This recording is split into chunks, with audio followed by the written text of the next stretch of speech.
Welcome to the podcast. I'm your host, Dr. Kavi Kavusi, and I'll be discussing a diverse array of subjects that span from my experiences in the emergency room to the furthest reaches of the universe. I'll be hosting guests, inviting illuminating conversations that at times may challenge ways of thinking or being, while also nurturing curiosity, meaning, and awe into life. Please consider subscribing, liking, saving, or sharing this podcast with any of your friends or family if it feels right for you. Thank you for taking the time. Let's dive into the podcast. All right, man. So this is my homie Ryan Burkholder that's joining me on the podcast today. How you doing, brother? Doing great. I'm happy to be here, man. Yeah. Happy that you're also doing this. Happy that you are giving yourself more to the world with this podcast. I think the world is lucky to have this. Oof. That's a big statement to start it off with. Thank you, man. I've been I don't know if you felt this, but I've been tired from giving. I feel like I haven't reclaimed my bandwidth to give for quite a while. I don't know if it was the circumstance of COVID and how I responded to it, but I take breaks, but I don't feel like I ever feel really recharged. How do you feel? I've recently been coming into feeling into a nice flow of showing up and giving and serving, but also from a place where I'm feeling like I'm taking care of myself. But it's also one of the things that I noticed about you, when I first met you, was your output is insane, man. your bandwidth is wild, and so it's nice to know that you're human too, that you hit a wall sometimes. Because I'm always amazed by how much you have going on and how much you're giving to others. Yeah. Well, thank you, man. We're in a society that almost at times enables and pats the back of busyness. And I'm coming to realize how detrimental that is, but well-intended the individual is, because we're encouraging the person as they're in that thing. But if there's no plan to alleviate the burden of that thing or those things, the human being only comes to know themselves in busyness, and then in periods of pause has difficulty just sitting still. So the last podcast was talking about microdosing pause, and Okay. yeah, as a play on when we're microdosing other substances that potentially get us in greater contact with ourselves. But pause seems to be that thing that eludes me, and I feel that it's like when I come to nature, much like where you're living right now, I'm reminded of that lesson, but I haven't really been embodying it to the same degree. And I think my body's knocking it, and it's ready to answer the door. Yeah, what it makes me think of is recently I've been really kind of redefining what productive means, and how it can be productive to take a nap. It can be productive to not always trying to be producing something, but sometimes just thinking about something, going for a walk, letting it ruminate. Oftentimes when I reflect, those are the times when I get the best ideas, is when I'm just allowing myself time and space to process things or think about things or be inspired by something. And then it seems to flow out of me in those moments whenever I can express myself in a way that feels new and true. But then when I'm trying to force it, sit down and write something, sit down and do something, execute, produce, these types of things, oftentimes I don't actually get much done, or I'm not happy with what I get accomplished. So it's what is productive? The thing that helps things flow naturally through us, whether it's you had a nap and you kind of just made a new connection, or you just recharged and then now you can see it in a different way. But I'm recognizing that there's a lot of shame and judgment around those other ways of being productive, like taking a nap or taking a walk midday. I often don't allow myself to do those things because it feels lazy or avoidant. But the more I do it, the more I'm learning. It's it's an important part of my process. So I'm hoping and trying to encourage myself to do more of that stuff. Where do you think that originates from? Any shame that comes up from that? Because a lot of men subscribe, especially to deep levels of productivity and output, often at the expense of themselves. They'll blink and Mm-hmm. they're at their first child's birth and they're like, where did my 20s go? um, where do you think that originated from, the story of productivity, and whose voice might it be that you hear when you're feeling guilty, judgy, or shameful of yourself? Yeah. I don't know if it's one particular voice. I think it's just been kind of like layered in there through our culture, similar to what you said before, where it's like, even if you just like turn on Twitter and it's like, we were talking about this before we hit record, but just like the amount of not even invitations, but just like suggestions and you know recommendations of like, this is what a productive day looks like. You need to do this. You need to hit X. Like, if you actually followed what your Twitter account was like telling you, your day would be Yeah. insane. Your day would be insane. Like the amount of things that you should be doing. Um, and so it's just been really important for me to recognize like what is important to me, not what I should be doing according to everybody else's opinion of what productivity looks like. And so it's just, yeah, I don't know. I think it's just our culture, like the 9 to 5 culture, um, in the industrial era, and then even beyond that now, like with how much we have access to and how much expectation it comes with, like what we should be doing, what others are doing, all these type of comparisons, they can creep in pretty quickly, and there's no shortage of those inputs. Yeah. Well, you've got about 26 inputs behind you right now. How many of those have you read fully? Great question. Honestly, probably, if I'm being completely honest, it's probably around like Mm. 25%.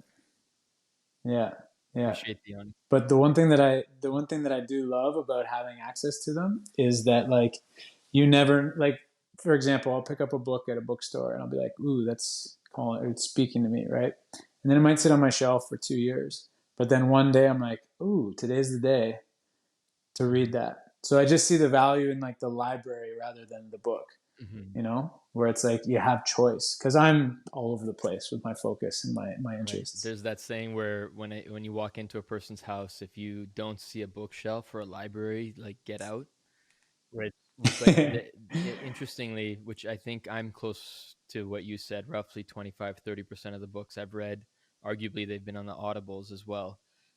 What I did see Mm, initially behind there is a book that has eluded me for a while, and I'm not sure if you've read it. It's called Flow. And have you read that mm. book? Is that one of them? I've read I've read probably 10% of that book. It's dense. It's dense, it's It's super heavy, but dense. like Yeah. that's the invitation I feel that is really big for many of us. If there's one invitation that I hear over and over again, and if we're curious about what almost every invitation online is trying to bring you back to, it's states of Hmm. flow, it's periods of presence and greater optimization and capacity for it. But often is at the Hmm. expense of a consumerist hook where you have to go through this transactional exchange and then the psychological burden of I'm not enough without this thing. And so the lack encourages you to get rather than the invitation of it. And that's why kind of this podcast's hope is where rather than us directly inviting someone, this is what you should do, it's curious invitations, hopefully without the invitation directly being said, but it's through the storytelling and through the what the individual embodies and what you feel and what comes up. So and which brings us back to our own states of flow, because if you're doing someone else's state of Hmm. flow.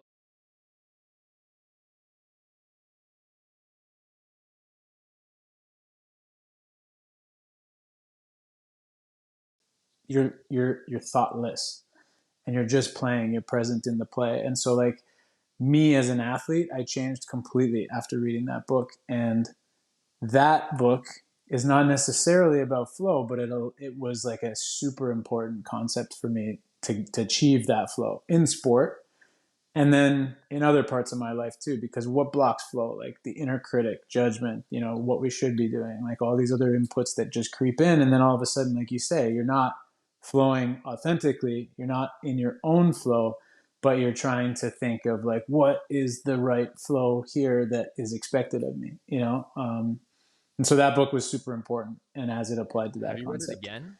That book, I've revisited it about 2 years ago, and it's probably getting time to reread it because it's like every time I pick it up and read a passage, it's just it's still Yeah, so the reason I important. asked that is because the if you were saying as you did that when you read The Power of Now, it wasn't a sports psychology book, yet it was. Your perception of the world was through the lens of a professional hockey player. So you're walking around with the persona and the identity that's associated with it, the responsibilities that are inherent in it, and then you've got the coaches, the critics, the players, where you're in competitive continuity through the identity of Ryan.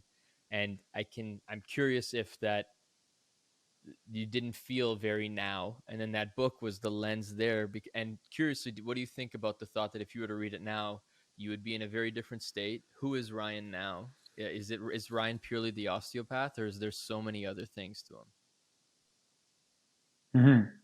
Yeah, honestly, there's so many things. Like you're not Kaveh the doctor, although you're Kaveh the doctor, but like you're Kaveh more than you're the doctor. Does that mean, Yeah. you know what I mean? And that's how I know you. That's how I appreciate you. And even that is limiting, So I totally agree with you in the sense that yeah, there's these different labels that we try to use for purposes of like defining things, but it's impossible with a human being. Yeah. So, and then do you feel like you saw the lens of The Power of Now through the hockey player's lens, or did you see it through the lens of Ryan at that time? I think it was through the lens of Ryan. Like I remember exactly what was going on in my life. Like I was going through a breakup. I was like overseas, far away from home.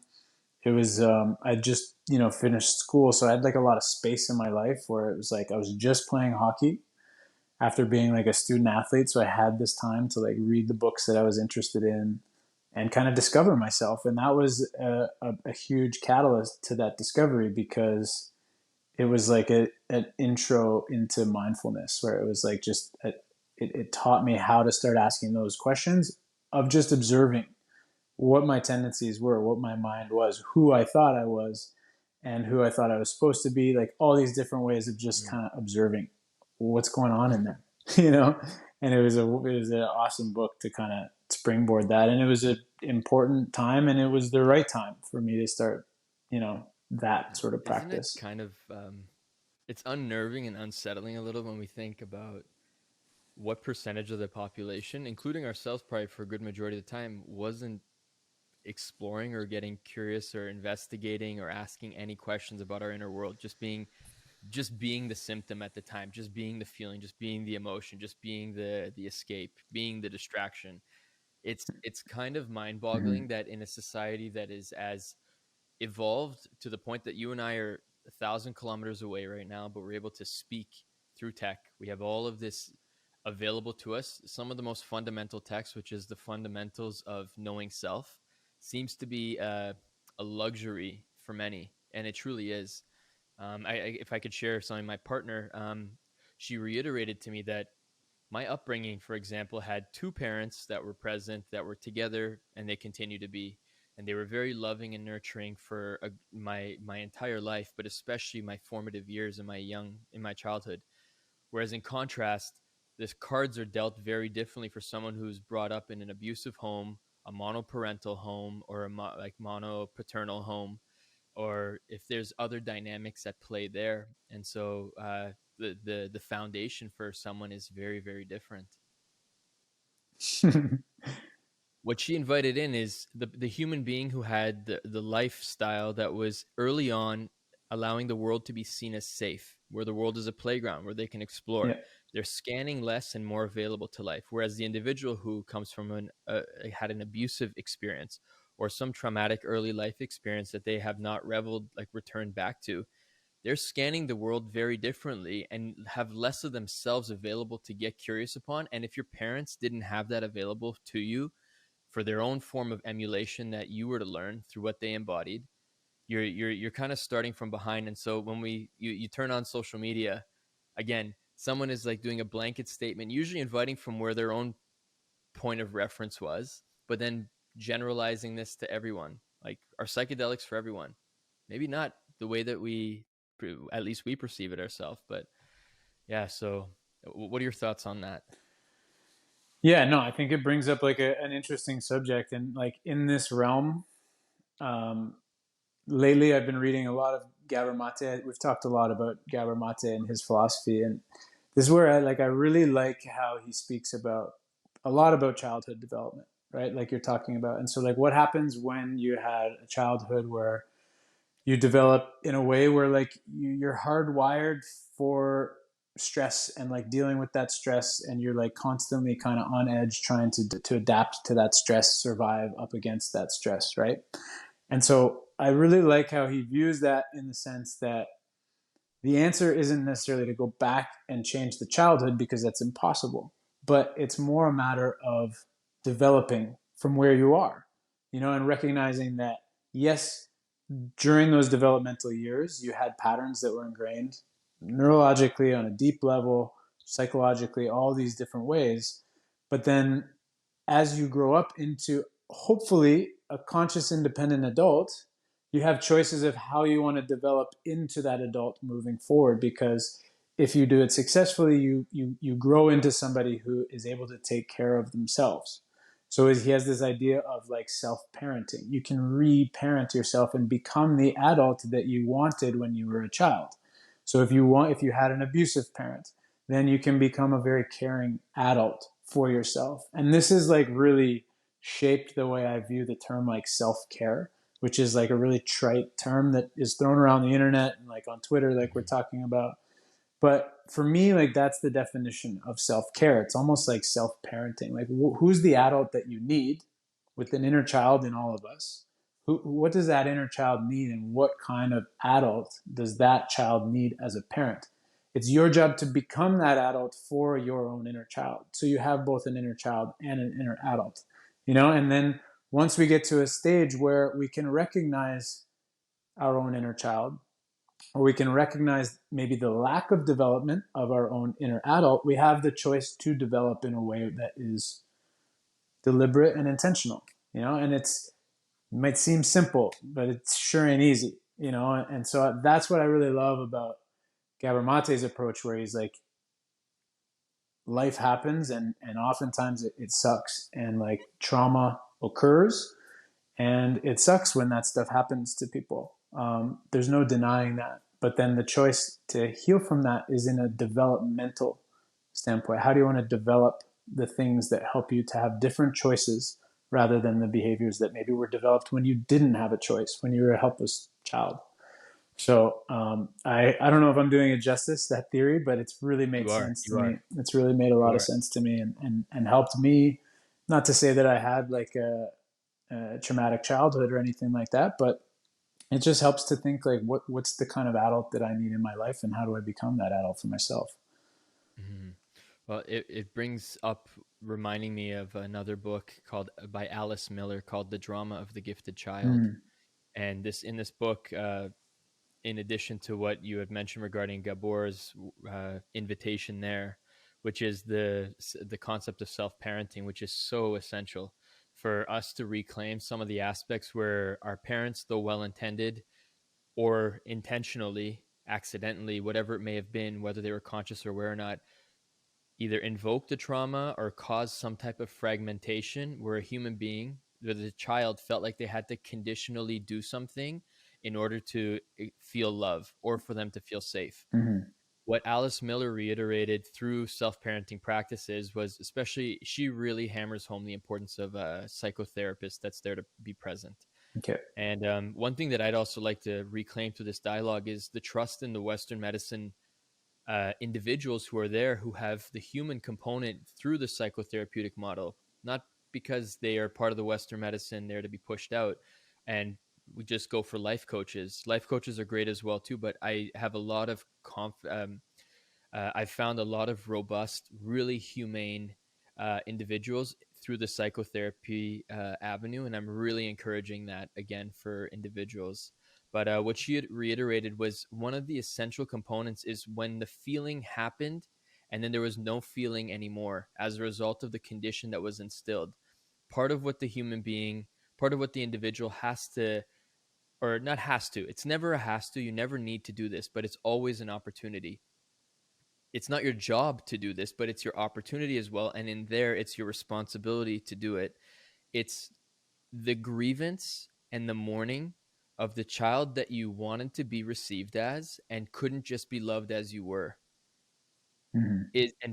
And making contact with that feeling is what she has discovered, and I have myself seen so often, first with myself but with others, a welcome back into the state of flow where that younger part of us that suddenly deviated to be the conditional child that had to adapt to the world, because we weren't seen for our parents, whatever it may have been, in their eyes, or through society, whatever it may have been. It welcomes us back in a greater loving way, and we become available again. And it's, I mean, we all have life experiences that potentially shut off parts of our capacity to feel. And what that compounds over time when we don't spend time with it is qualities associated with disconnection, qualities associated with derealization, disenchantment. And then where we feel life again sometimes becomes a little bit more siloed, and you need a higher level of stimulation in order to get there. And almost to the degree that you keep reaching for something, there's this part of you that is waiting to reconnect with you. There's no letting go, it's relinquishing the burden of loss of connection. Mm-hmm. Yeah. Yeah.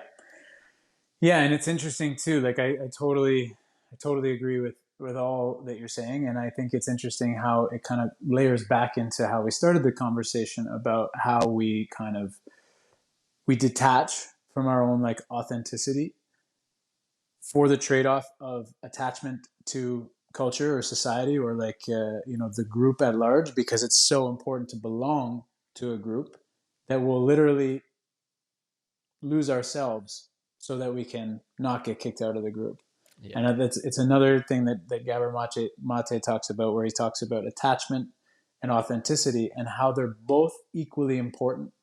And when they get out of balance is when we can get into trouble. Like if we are too authentic to the point where we don't offer anything to the group, then that's out of balance. If we become too attached at the loss of ourselves, then that's out of balance. And I think this is the example that we find a lot in our culture, is that we're so willing to fit in that we get disconnected from ourselves. And I think that's from what I'm hearing from you is what you're talking about in that book, is that we detach and abandon ourselves, our true selves, from a young age, so that we can fit in with our families, with our school, with our all the groups that we belong to. And then later in life, we're like feel lost and we don't know why.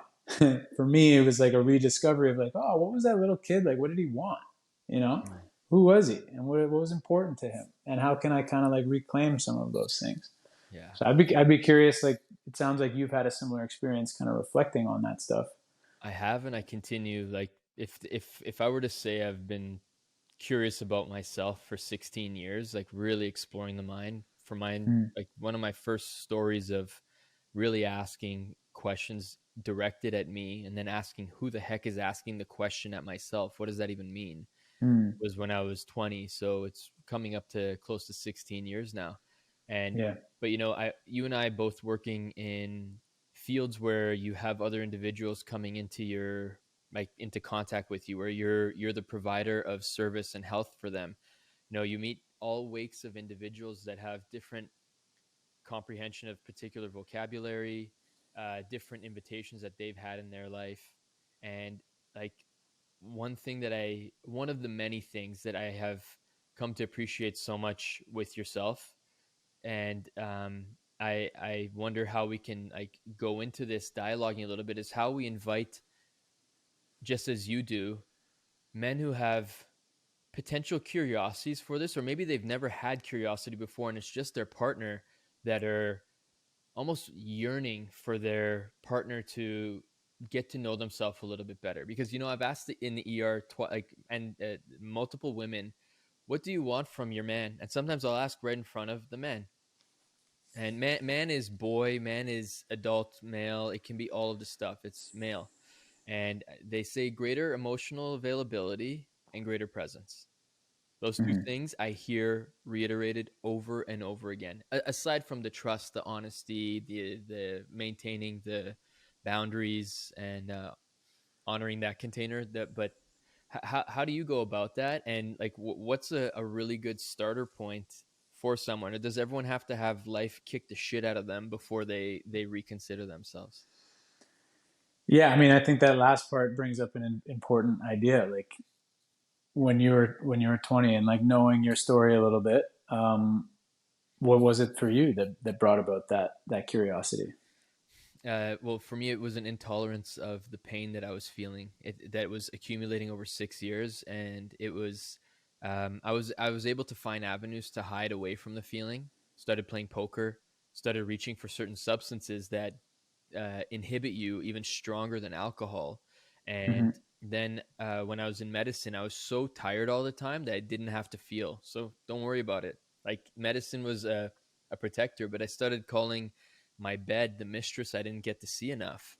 And Mm. when I didn't match into medicine initially, I had to come back home and stay in my parents' basement.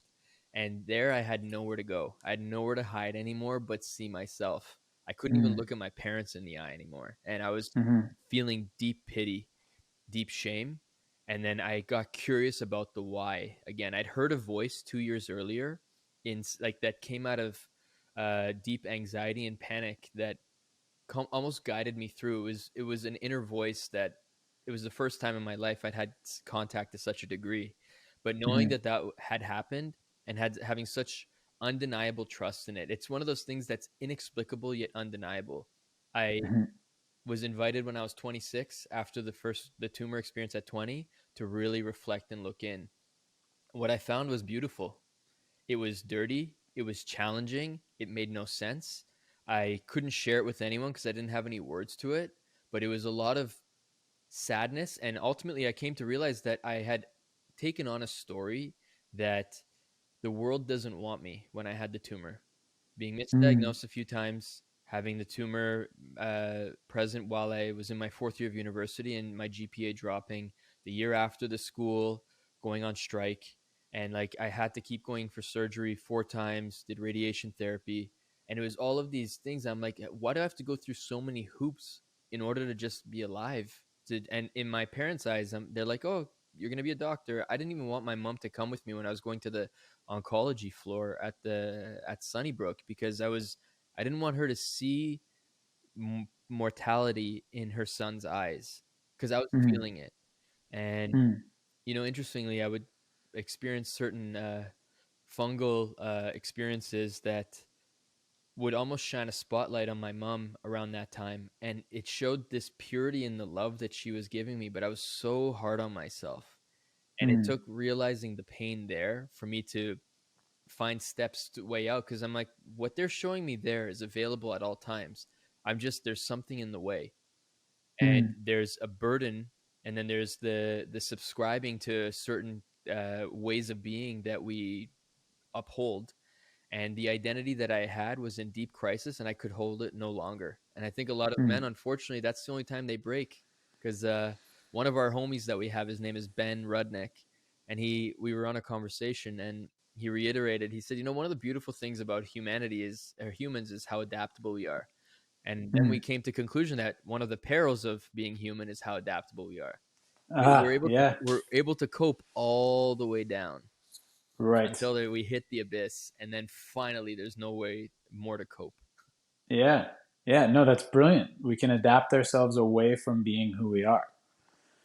Yeah. Which is unfortunate. And it's funny. I'll bring this up because we can always edit it. We can check with another one of our brothers, Mike C by Land. I was talking to him recently, and he has been like on this journey with his illness right now and battling it, and he's taken a very spiritual approach to his healing. And what he's recognized is that through this large conversation about it, his biggest takeaway so far is that like it took him having cancer to recognize that there was nothing wrong with him, and like how he had to realize if he was going to get better or if he was going to improve his life, he had to accept that there was nothing wrong with him. And even in the face of oncologists and people telling him this is potentially fatal and that there's something severely wrong, he had this like experience where he had this realization that like there's nothing wrong with him. He's alive right now. You know what I mean? He's alive and feeling good, and when he allows himself, he's feeling wonderful. But he was being told that there's something wrong with him, and how often he's accepted that. Just like you're talking about how this idea or this belief that you had that like the world didn't want you, and like what a gift for you to recognize that belief and realize that it's not true, and then to like hopefully be in a place now where like we can sit across from each other and I can tell you that like I've appreciated our friendship so much and like gained so much from, you know, so much of our experience together, that I'm so happy that the world not only has you, but that people in this world want you around. And so again, like you said, it takes sometimes rock bottom, very deep suffering. I think especially for men, it was the case for myself. Like it took incredible suffering, and it wasn't just a one shot deal. Like it, you know, it showed up in many different forms of suffering. And so as soon as you start to get away from it, it creeps back in, that suffering, and then all of a sudden, you know, you're forced to deal with it. Like you said, sometimes the coping mechanisms they stop working, and I think that's the trick, or the tricky thing about our culture is we've gotten so good at distracting. We've gotten so good at, you know, like entertaining ourselves, stimulating ourselves, distracting ourselves, pleasing ourselves, feeding ourselves, that it's like it almost works until it becomes the problem itself, Mm-hmm. you know. And then who knows if we get to the place where we are so stuck in the suffering that we actually need to do something about it, because as you know, it's not easy. It's not easy to make change when it's so ingrained in us. Yeah. Yeah, and you know, something along those lines with the coping that persists is the tendency to choose friends that enable the coping is very high. And when someone suddenly can no longer tolerate the coping that's been available to them, in their reevaluation of themselves, very often they reevaluate their friends, the circle that they've Mm-hmm. been. So their friends who are Yeah. well intended may have actually been one of those forms of adaptation that we had. We're literally like we'll crutch each other and catch each other Mm-hmm. before we allow ourselves to fall into this abyss. And I wish and I hope that every human being can look in themselves in the mirror from time to time and really have like a little check in on where they are. You know, I was raking some leaves earlier. I was way more than raking leaves today, but I was out there in nature and I just thought, you know, I'm 35. I'm like, you know, we'll ask people while they're doing while they're doing certain tasks to do progress reports. I'm like, what would a progress report of 35-year-old me look like right now? Hey, you're 50% through. Like, if you stick to the trajectory plus minus like 35 years, I guess, because I could die at the next breath.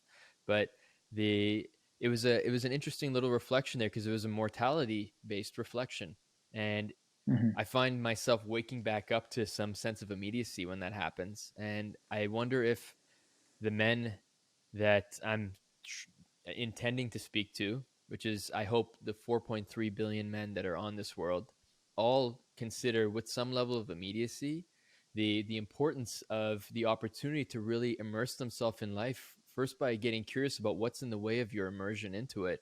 And you know, there's women who the two most difficult things that men can be invited into is presence and emotional availability. Your capacity as a man to be present and your capacity to be emotionally vulnerable is almost directly correlated with your willingness to be immersed in getting curious about who you are. And Mm-hmm. you know, I don't know how your reflection can come on to that, in addition to the thought of, why is the leaf so important to you? Why is the feather? Sorry, I keep saying leaf because I've been raking so many leaves. Um, Yeah, yeah, yeah. why is the feather so important to you? Mm-hmm.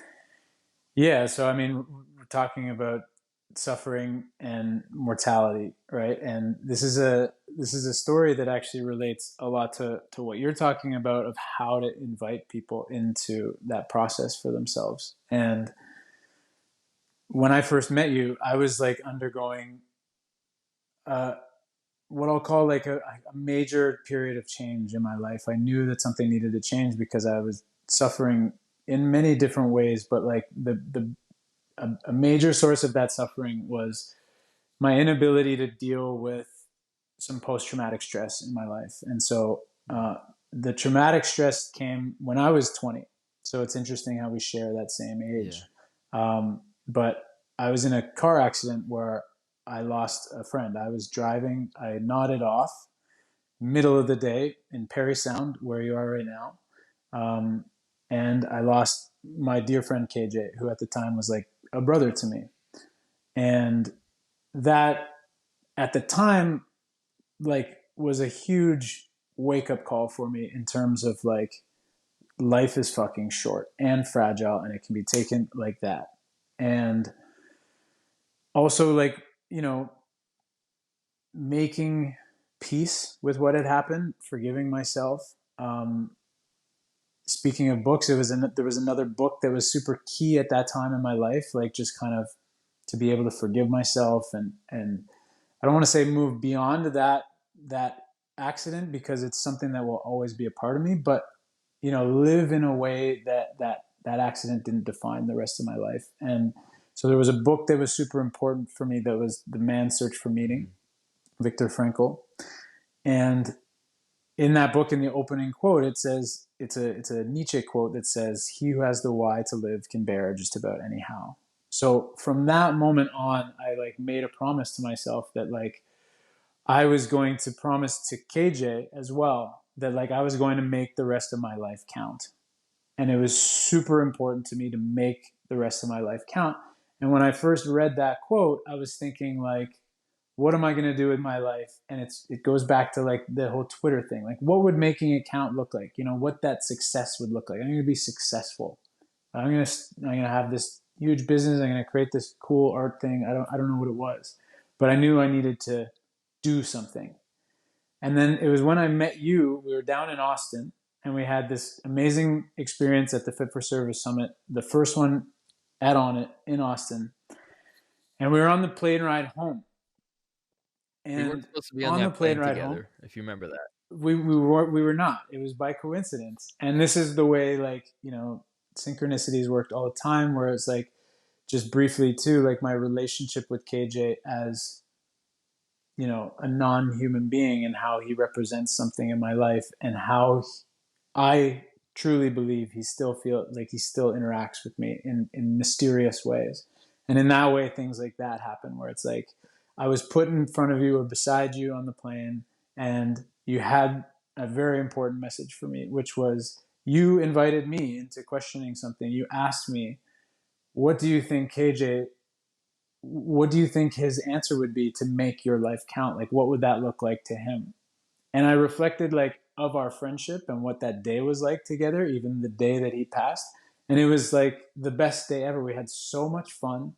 We didn't do anything. We didn't accomplish anything, but we had like the best day at his cottage on the boat, like on the lake, sunny day in June, like northern Canada, cottage country. And it was like a fucking light bulb went off for me where it was like, what would it mean to make it count? To fucking enjoy it. To enjoy it and you know, soak in the playfulness of it, soak in the connection of friendships.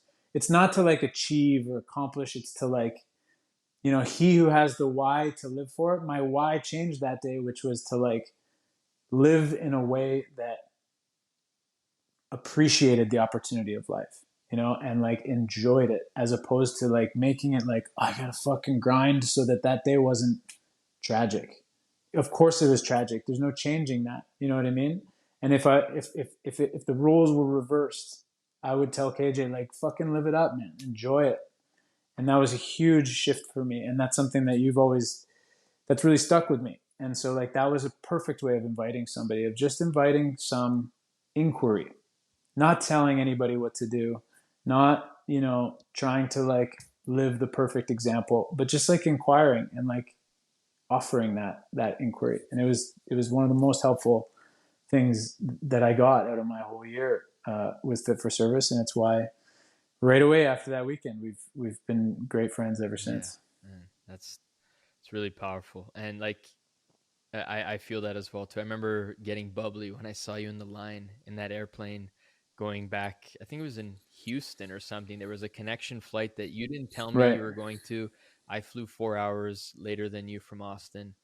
And then when we got Yeah. on that plane, I remember having a like I think I told you, hey, I'm gonna be journaling the whole time through, but then none of it happened, and we were just present, connecting together, and I felt like I'd found like a deep friend that I could connect with on the subjects and matters that matter the most, and also I could feel the level of importance of him in you, the theme of KJ, the symbolism of KJ, and for you to reiterate that, that reminds me of how important it is, like what he embodied, what he invited you in as an invitation for you to embody as well, happened there. It reconnected in that moment, and then you Hmm. carry that forth. Totally. Do you think do you Yeah. think all whys originate outside of us? Mm, it's a good question. I might even need you to expand on it a little bit. Well, I've come to realize very often, purpose, like Mm, purposefulness and purpose, very often when you see the human being who's like just grinding through something or doing something, does something, and then the why outside of themselves reminds them to that I'm doing this for beyond just me. mm, And I wonder if I'm since I've started asking that question, I've found difficulty finding intrinsic reasons outside of like pleasure based or pain aversion. That's the only two that I've found for like whys. But I feel like those big whys that are so much beyond ourselves are powerful anchors that propel us forward. And when you have someone that has that the qualities of connection that are intertwined, alive or no longer with us, mm, they are strong connections for that. You can if you were to think of it, the parent and their child, like purpose outside of yourself is a powerful why. mm, mm. Yeah. Yeah. And like, again, for the longest time, I thought of like purpose. I was always like, what's my purpose? What's my purpose? So that I can make this life count, you know? Hmm. And I'm starting to shift my thought around that being like, what if my purpose is not a why, but more a way, like a way of being. You know what I mean? And like the purpose is to feel free, to feel joy, to feel like to feel uh, all of the human experience with peace and centeredness present, even amidst the challenging stuff. You know what I mean? Hmm. How do we not suffer, even when life is fucking hard? You know what I mean? How can Yeah. we enjoy life when it's good and we're trying to think of all the 100 things that we should be doing or we're supposed to be doing, you know? So again, I just think like I'm reshaping this idea of like, you know, the why as the purpose and more like the way being the purpose. And like, I try to even bring that into like my exercise or my work. It's like, it's not necessarily just about like the reps or sets, but it's like, can we get the work done and be relaxed? You know, can we relax Hmm. into our productivity? Can we like be Yeah. soft in our tension? Right. Um, Right. and so that way is starting to be my why. Yeah.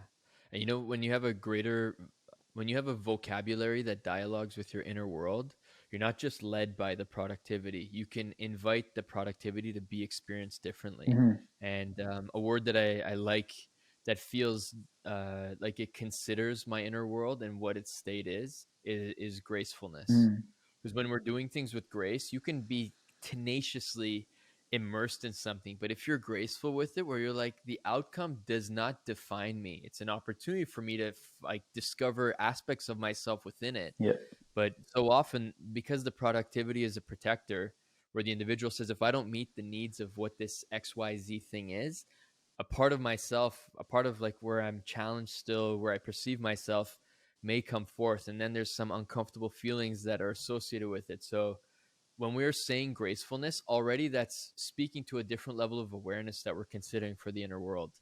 And as the toughest man is able to be gracefully, courageously immersed in something where you can see in his eyes that he's committed with grit, but he is gracefully still there too because he's soft within himself. yeah, totally. And I like right now, that is the thing that fascinates me the most in terms of my work. And it's like the thing that I'm exploring the most is it's something that I had to learn for myself and continue to have to like track and pay attention to myself. So it's like, even when like exercise has been a big part of my life, training for hockey and like being an athlete. And the way that I used to train is I used to like grip my teeth and just bring as much tension to my body, move the bar, take the check, make the check, try to hit the puck as like hard as you could. And that was what I thought effort was, like effectiveness was like tension, just as much tension as possible. But what you're talking about, that grace, is something that I'm recognizing as like so effective. Like if you watch a slow motion replay of Usain Bolt running the 100 meters, the man is just, he just oozes grace as he's producing immense amount of power into the ground and getting from A to B faster than anybody else on the planet. Yet so relaxed, so efficient with his movement. And so like that's a man who's powerful in his grace. Thinking of like martial artists who can step into the ring with a man who wants to literally knock them out or choke their air, and they can have that centered calmness. It's like this is something, concept that's like fascinating me right now, and I'm trying to bring it into my work where we live in an extremely stressful world right now. We can't avoid that stress. How can we handle it with that centered calmness? Like the master martial artist, or like Usain Bolt running the 100 meters with that cool, collected calmness. And Yeah. so it's something that was important and imperative for me to recover from stuff like concussions, that post traumatic stress that I talked about. Like I couldn't grip my way through those things without that grace and ease. My body rejected that idea of like tension for tension's sake. It was like, Mm-hmm. how can you be efficient with your tension? How can you be relaxed in producing that tension? And learning to balance that tension for efficiency's sake and for like the function of the body. That was like, I was invited into learning that the hard way. And I continue to have to, but it's something that is like proven to be so valuable and something that I continue to try to like pass on to the people that I work with. It's like, let's, hit this exercise that is physically stressful, but let's chill out while we do it. Let's stay relaxed. Let's keep our composure, so we can do more and that it doesn't deplete us any more than it needs to. Yeah. Do you think grace infringes upon competitiveness? Because like Mm. Usain Bolt or the martial artist or the trader or the person who's doing stocks, trading or something else, someone like a hockey player, do you feel like the capacity to be graceful infringes upon their capacity to compete at the highest level that they can? I think it actually can help. Honestly, I think that grace and like being able to perform in a more relaxed state can actually help. Like in sprinters, there was a sprint coach in like during the World War II era. Bud Winter is his name. He was the guy. He coached the sprinters that like protested at the podium. Um, and his whole philosophy was being able to relax into your power. Like, yes, being efficient with your biomechanics. Yes, putting in as much power into the ground, but like relax the jaw. Like, you don't need, that's not going to help you be faster. Relax your breath. That's not going to help you be faster. How can you be efficient and relaxed at the same time? I think there's an interesting example happening in the NHL right now where it's like there's a guy who's about to break the Ironman streak. I think it might be tonight as we speak. And his name's Phil Kessel. And this guy's reputation is being fat and out of shape. And it's like it's no secret. Like around the league, everybody like they made jokes about him eating hot dogs, like being fat and lazy, out of shape, blah blah blah. But he's been the most available guy in the history of the NHL. Like he hasn't missed a game. So what does that tell us? And he produces. He's won Yeah. Stanley Cups. He's like he scores all the time. So it's I like miss that guy. yeah, he's a Leaf fan, right? And so Yeah. what is that? I think that there's a lesson there, like that there's guys that were in far better shape than him that missed seasons because of injury. So being soft to a certain degree, I think is a useful skill in competition. Yeah. I bet if anyone hears like, hey, you should be soft, that brings up a lot of things, especially for men, where If you can reorient that softness, maybe you taking your foot off the gas for how you've been showing up in all of the facets of your life, finances, vocation, relationships, how you play or how you don't play, where you charge or discharge. A little bit of softness can go, just even spending some time with that word can give you a lot of insight into who you are. Because when I hear that, I immediately, like, I felt the thing. I'm like, what do you mean soft? But Yeah. I'm like, Yeah. okay, I know he means this, but no, truthfully, that would be a nice confrontation, because there's going to be a day, or maybe someone already in your life has already said, hey, dude, you're soft. Yeah. Yeah. And that has really catapulted you. Totally. But even like, okay, so I think about another example, David Goggins, right? Stay Yeah. hard, right? Yeah. So that's his message, which, has value. Absolutely. I'm not here to dispute the value in that message. But if you watch this guy while he's jogging, giving this message, his body is actually staying quite soft. Yeah. He's running at, say, like a zone 2 cardio, which is not super intense. He's like, pecs are bouncing up and down, which is like a signal that he's fairly relaxed in his output. And so that ability to stay soft physically and not have any unnecessary tension. I'm not saying no tension at all. I'm just saying, tracking that unnecessary tension. And he's able to show up consistently, which allows his output to be insane.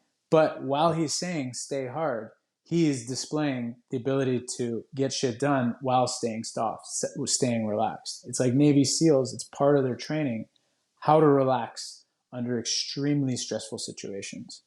It's a skill. And so when I am doing the dishes and I'm like gritting my teeth, fucking scrubbing the shit out of that dish, it's unnecessary.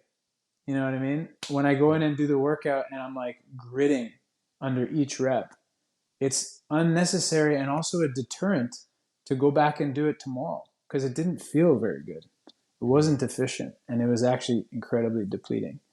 Mm-hmm. What would you guess is the percentage of men, let's say, even though we can, well, actually men and women that go from this avenue that David Goggins went through, which is life was very hard on me, so I learned to be hard, and now that I've adapted, I'm learning to be soft but also stay hard.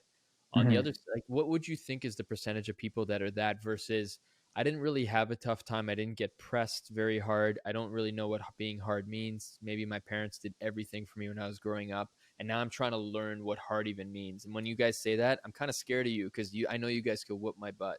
Mm-hmm.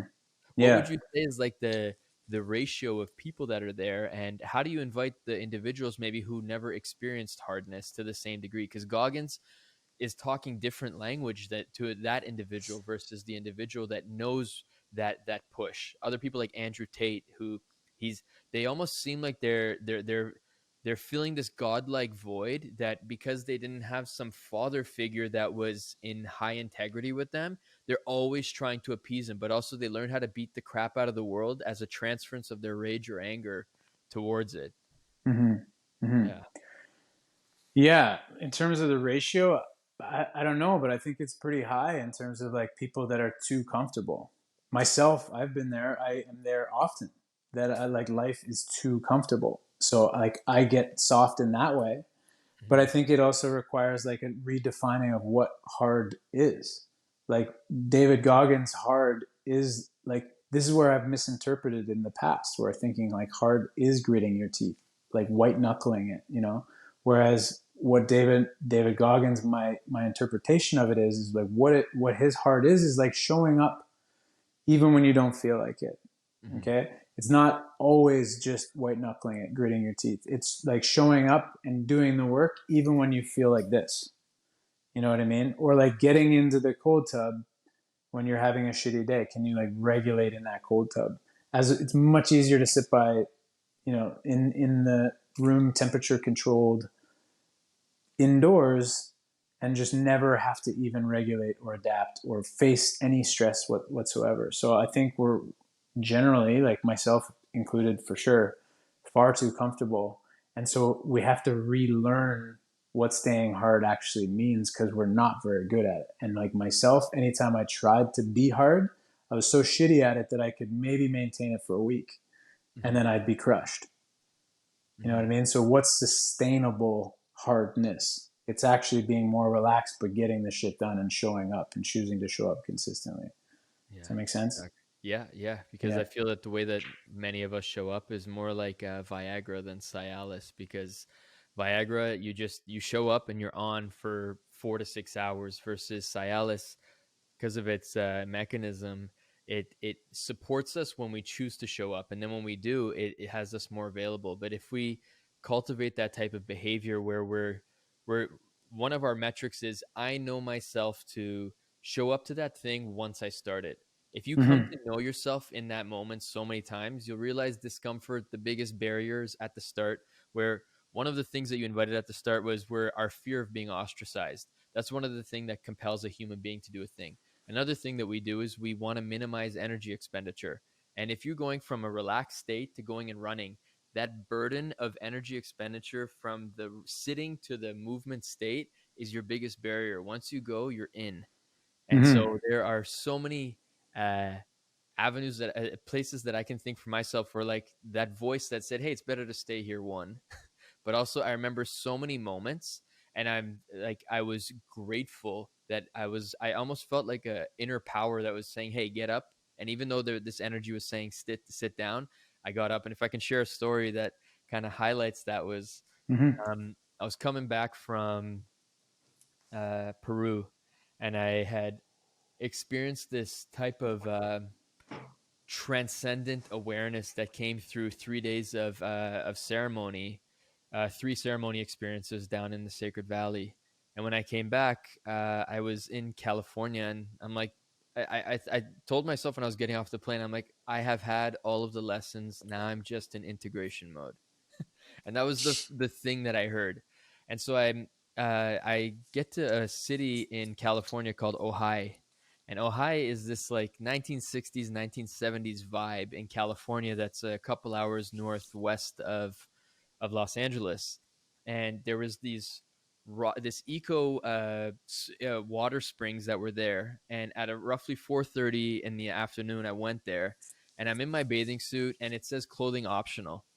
And I've never been naked in public before. And so I get there, and there's 13 people. 11 of them are women. Two of them, other than myself, are men. So there's 12 people, including myself, 11 women, and sorry, two men, whatever the math was there. So all of the women are sitting at the top of the rock, and I'm sitting in this really hot, nice, comfortable one with these black stones on the side. The sun is starting to set, and I look to my right, and there's this beautiful rock in the middle of the river. And I look at that rock, and I'm like, that would be terrifying to stand on top of naked. And then I'm like, I'm gonna go do it. And then I hear this inner voice that says, "You stay seated." And so I stood up, and then I heard the inner voice say, you sit back down."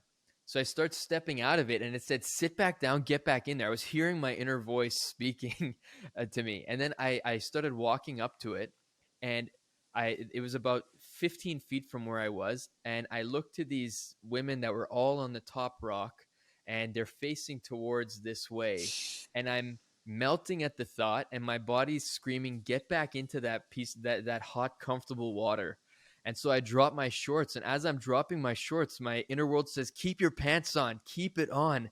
And I can feel the resistance within my body, and I go and I almost slip getting onto this rock with my all of my nudity, all of what I came to the world, as I climb up to the rock.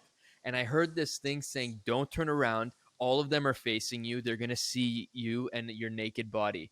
And I Mm. turn towards them, and I felt this thing melting off of my body, and the level of discomfort as the sun is setting perfectly onto me. It was like shining a spotlight onto my corpse that was standing on that rock. But I felt, and I stood there for 5 minutes in discomfort. That voice settled almost into like this place of peace, and I became high, actually, from having stepped through so many things of discomfort. And I probably shrank to the size of the day I was born, but I felt a deep sense of liberation, where I realized it didn't matter. and this story that I was upholding didn't matter. And this Mm. thing of discomfort, which was these micro moments where I could have stepped back or not done it, may have won. And I don't know what that would have done right now, but I do feel a different level of security with myself and openness Mm. to the world as a result. And Mm-hmm. yeah, that was one of the periods of discomfort that really stood out for me. Is there anything that really stands out for you?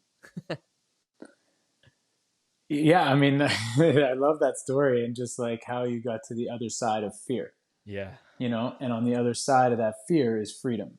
And oftentimes, like what limits our freedom is fear. Sometimes it's real, like legitimate fear, but more often than not, it's like perceived fear yeah, of like what the worst thing that could possibly happen, right? And so, like, you were liberated from that fear, and yeah, that's like I it's a great story. yeah. I love Imagine I that would have story. been ostracized by those women. Like maybe that's one of the stories that was there. I stand up there, the women look, and they're like, or something like Yeah, that, you know? yeah, exactly, exactly. Or like what may have likely happened is they would have been like, "Oh my god," and like maybe just not made a comment at all and just kind of like went about their business. Who knows? But Yeah, internally, there was a lot going on there for you, yeah, and so kudos to you for kind of like sitting with that and getting to the other side of that, which is something that we don't do, like what we're talking about, right? Like we'd rather sit in the comfort of the certainty of like, well, if I stay here with my shorts on, there's nothing to be afraid. So let's stay here with my shorts on, hmm, and like it's just so easy to do that.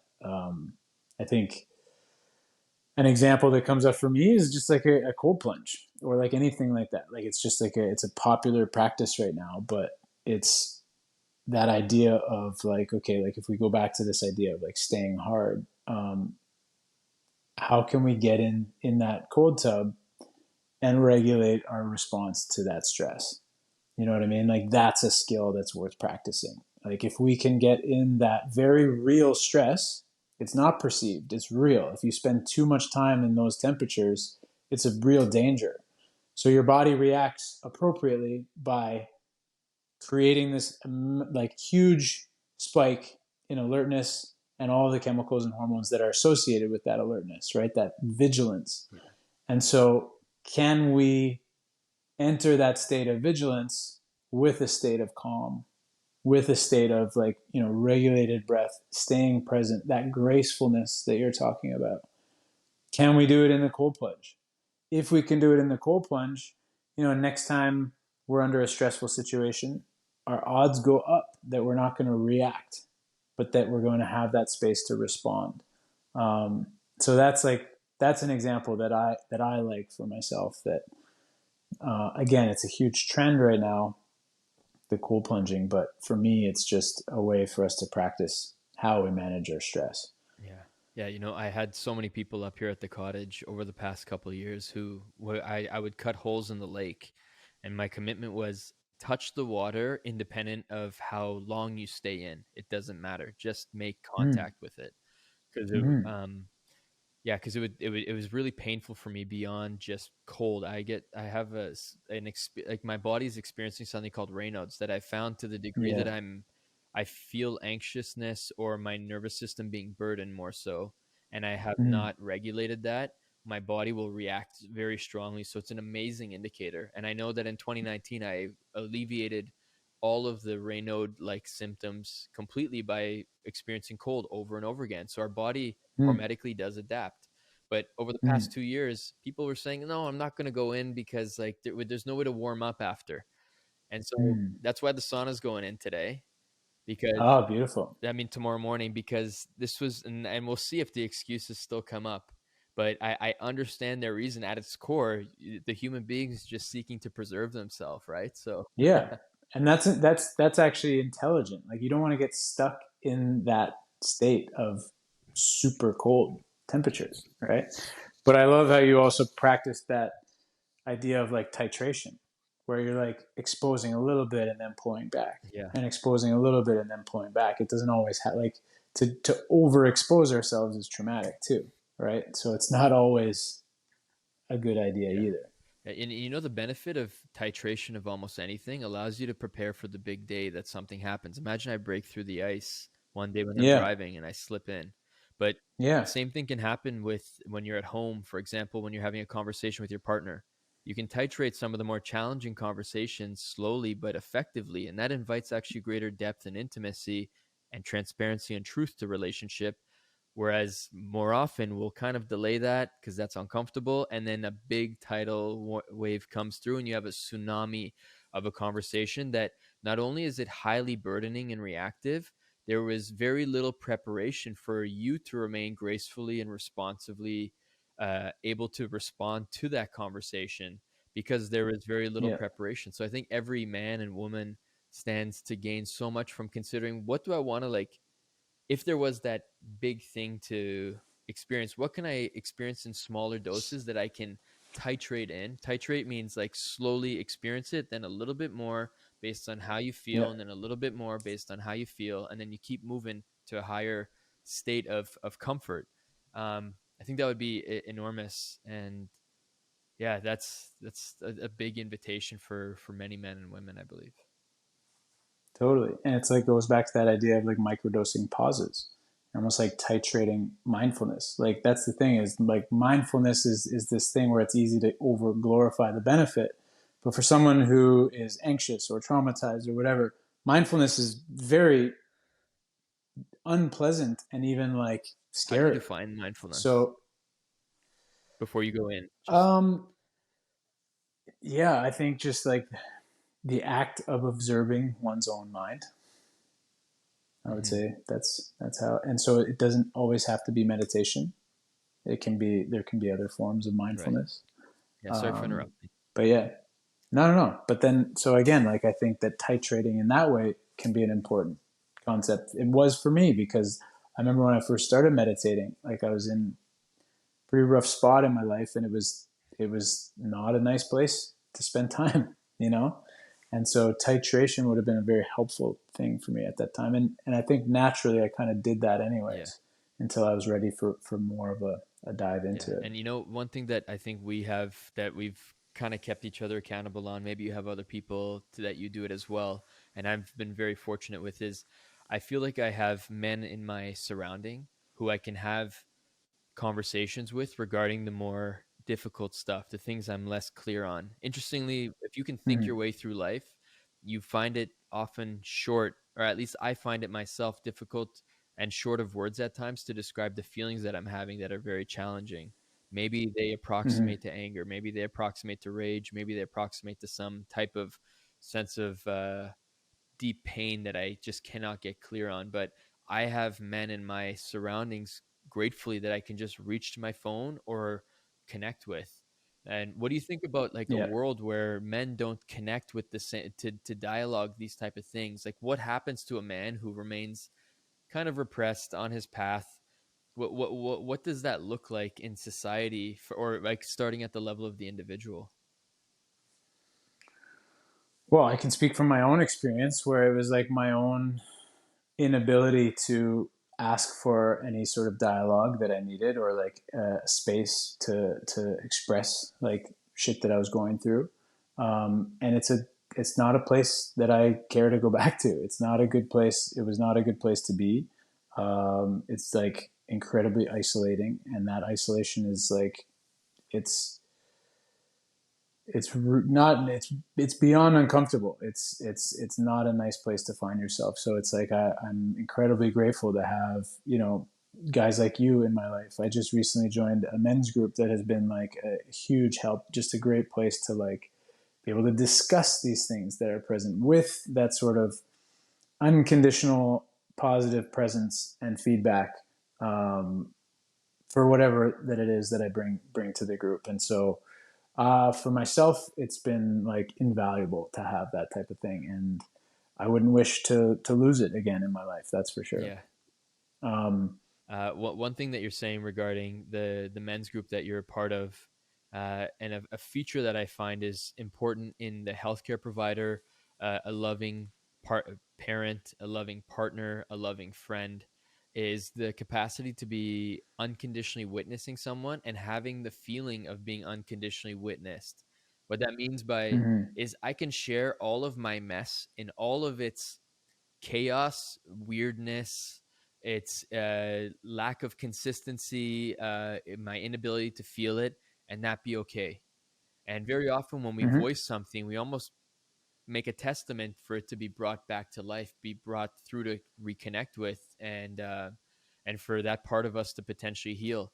And if we come back to, we don't want to be killed in the eyes of we have a higher likelihood of dying if we are ostracized by our tribe. Very often we won't share our truths with others, and then we'll conform and show some type of shield or whatever. And men have learned competition to a certain degree with other men.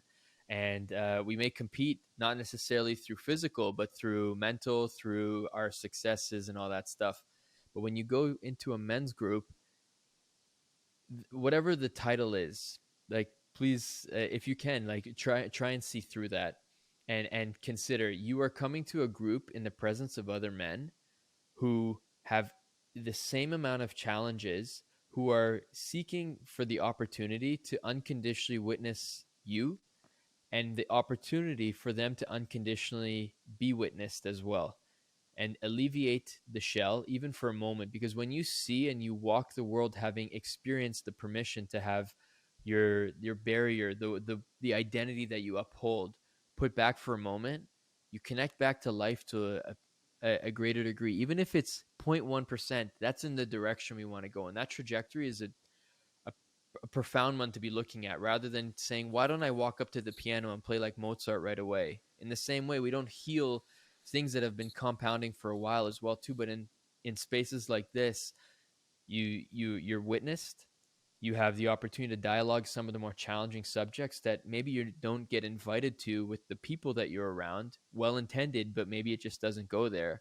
But here you have the opportunity to go, and often you end up going deep, and then you end up inviting greater depth to your world as well too. Life becomes more vibrant. Yeah, totally. And I think, like you said too, is it kind of takes the edge off, doing some of those difficult things. Or like if you're doing meaningful work, if you're putting yourself out there, say creatively, or just digging into a work, like a work rule, or like a project that's like challenging you, it's nice to receive and remember that like there are some universal struggles, and that you're not like a strange person for going through these things. You're not like isolated in like that double edge of like, this is fucking hard, and it's hard because I suck Mm-hmm. at it. And to like have that reflection, like you're saying, being witnessed by others, and being like, and witnessing them going through similar things, where they can be like, oh yeah, no, that sounds hard. It's not because you suck at it, it's because it's hard. And also, I'm doing this and it's fucking hard.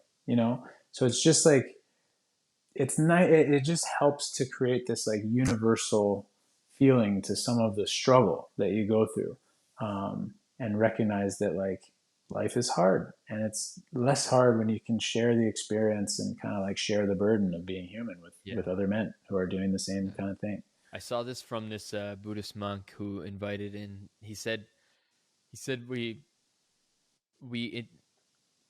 alleviate your own sufferance. And what he said, and then he said, by alleviate your own sufferance by alleviating the sufferance of others, and Mm, and their pleasure is found. And what he was reiterating there is that the environment always trumps will. And if you are very mm, well intended, you go on a weekend retreat, or you go have one of the most incredible experiences of your life.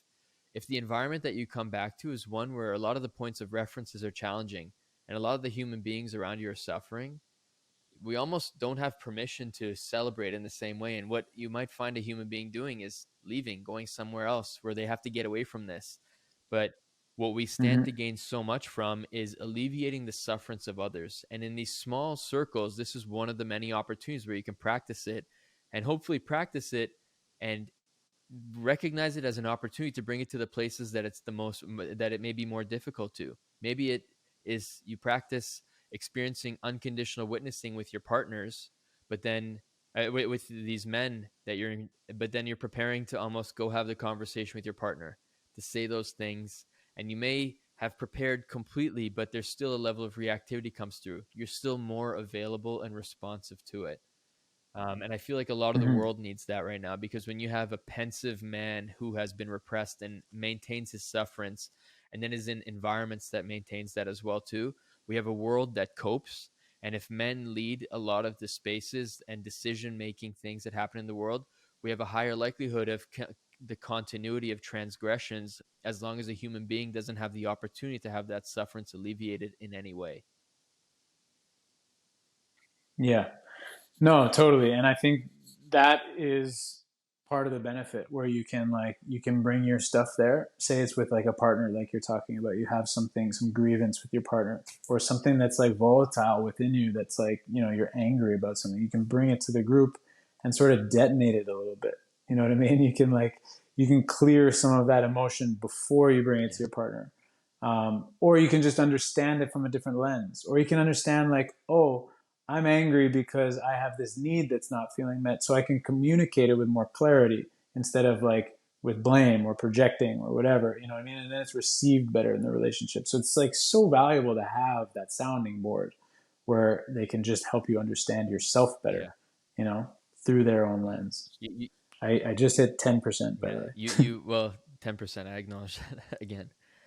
You said it really well with the detonating, which is we can Mm, have these controlled explosions along the mountain, or the avalanche will come, and it's consumptive. It spreads everywhere, and it really spills. And that's very often what the case is with sufferance. When a sufferance remains unaddressed and repressed, and a person especially doesn't have a great awareness of where the origins of it is, or it's just that profound that it hurts and it continues to exist within the individual to the degree that it not necessarily can't be contained, but it has no space for it to be witnessed, at least by ourselves.